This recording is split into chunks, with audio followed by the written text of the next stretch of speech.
So 2023 is almost done, and I wanted to kind of hit on a few things of basically what was wrong with the iPhone XR throughout this year. Now, I like the iPhone XR. In fact, I love this iPhone. I think it's a very good iPhone for the most part, and Apple always does a really good job with these types of phones. But the thing I will tell you is that this phone is not perfect. And there are some things and some issues that I kind of have with this particular phone that I think would probably carry on probably for the remainder of its lifetime. And the big thing here is probably the software updates. Now, luckily for us, this is kind of a feature. This thing did get iOS 17, which was genuinely very, very cool. Having iOS 17 on this device was very awesome, and that kind of stuff is super cool. Having that type of capability of having a majority of the features within iOS 17 was actually very, very awesome. And once again, that was a very cool thing going on. But keep in mind that this iPhone, was not perfect on iOS 17. And one of the biggest issues was the fact that it pretty much didn't get a lot of features within iOS 17. And 17 wasn't even that big of an update. iOS 18 is rumored to be a much larger update, but that is one of the bigger issues that we were kind of having with this particular phone.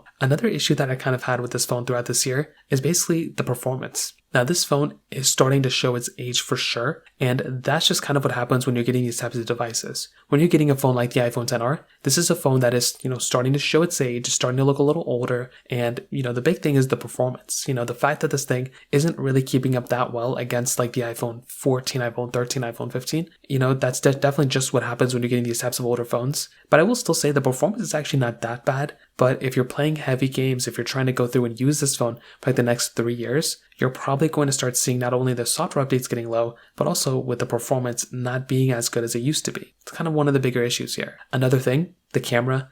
This was the last iPhone to not have 4K at 60 on the front and the back. It had 4K at 60 on the back, but not on the front. And that could be another thing that could be a turnoff for some people. Again, maybe it's not a big deal to some, but to others it can be. So that's like another kind of small slight to kind of keep in mind here as well. On top of that, I would look at a phone like the iPhone XR as pretty much still having kind of like weirder battery life. Like the difference between the XR and the iPhone 12 battery life is actually pretty crazy. I was surprised considering the 12 didn't even have that big of a battery size. So that's just another thing to keep in mind. The battery life on these IPS panels really aren't that great, and because it does have an IPS panel, you're not really utilizing all the things that an OLED panel has. And this was also the last base model iPhone to not have a dual camera setup on the back either. So there are a lot of things that are still wrong with the iPhone XR for sure. Overall though, if you need a cheap budget iPhone that has very, very decent features, this thing is actually not a bad option. But if you want to take it up a notch, definitely with something like the iPhone 12, iPhone 13, those ones will definitely be giving you a better experience overall. So that pretty much covers it up there. If you have any other thoughts or questions, let me know in the comment section below. Hit the like button, that would mean so much, but definitely hit that subscribe button.